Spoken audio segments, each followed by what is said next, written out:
বন্ধুরা, আজকে আমি ইন্ডিয়ান স্টাইলে ক্রিস্পি জুসি বাকলাফা বানিয়ে দেখাবো। প্রথমে নিচ্ছি 2 কাপ ময়দা, এতে দিচ্ছি স্বাদমতো লবণ, 2 চামচ ঘি। ভালোভাবে মিশিয়ে জল দিয়ে মেখে একটা ডো বানিয়ে 10 মিনিট রেস্টে রাখবো। এখন সুগার সিরাপ বানাবো। তার জন্য গ্যাসে একটা পাত্র বসিয়ে নিচ্ছি। 1/2 কাপ চিনি, 1 কাপ জল, 2টো ফাটিয়ে নেওয়া এলাচ। এবারে কিছুক্ষণ ফুটিয়ে নিয়ে গ্যাস অফ করে দেব। এরপর নিয়েছি 3 রকমের বাদাম, কাজু বাদাম, চিনি বাদাম ও কাঠবাদাম। একটা মিক্সি জারে নিয়ে গ্রাইন্ড করে নেব।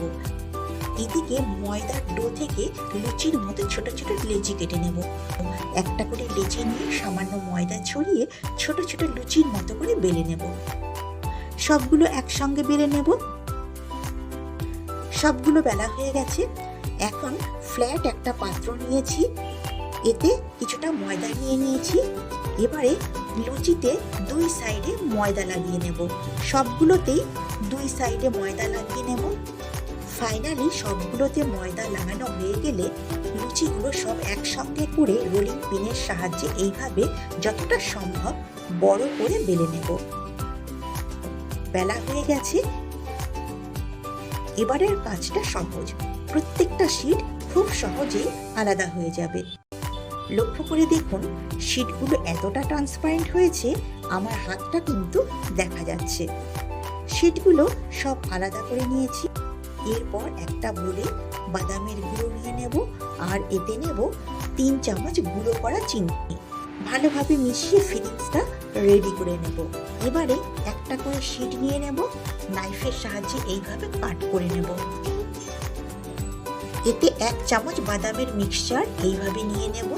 তারপর আমি যেভাবে ফোল্ড করছি এইভাবে ট্রায়াঙ্গুলার শেপে ফোল্ড করে নিতে হবে। আর এন্ডের দিকে সামান্য জল লাগিয়ে নিয়ে লাস্টের ফোল্ডটাও করে নিয়ে এইভাবে চেপে সিল করে দেব। এইভাবে সবগুলো রেডি করে নেব। সবগুলো রেডি হয়ে গেছে। এবারে হালকা গরম তেলে ছেড়ে দেব। লো টু মিডিয়াম ফ্লেমে ক্রিস্পি করে ভেজে নেব। এইগুলো ভাজা হয়ে গেছে, তুলে নিচ্ছি। এরপর একটা বড় ফ্ল্যাট পাত্রে সবগুলো বাকলাফা সাজিয়ে নেব। এবারে এর উপরে সুগার সিরাপ ওপর থেকে এইভাবে ছড়িয়ে দেব। আর ওপরে 3-4টে পেস্তা বাদাম বা কাজু বাদাম গ্রেট করে দেব। এটা করব জাস্ট দেখতে ভালো লাগার জন্য।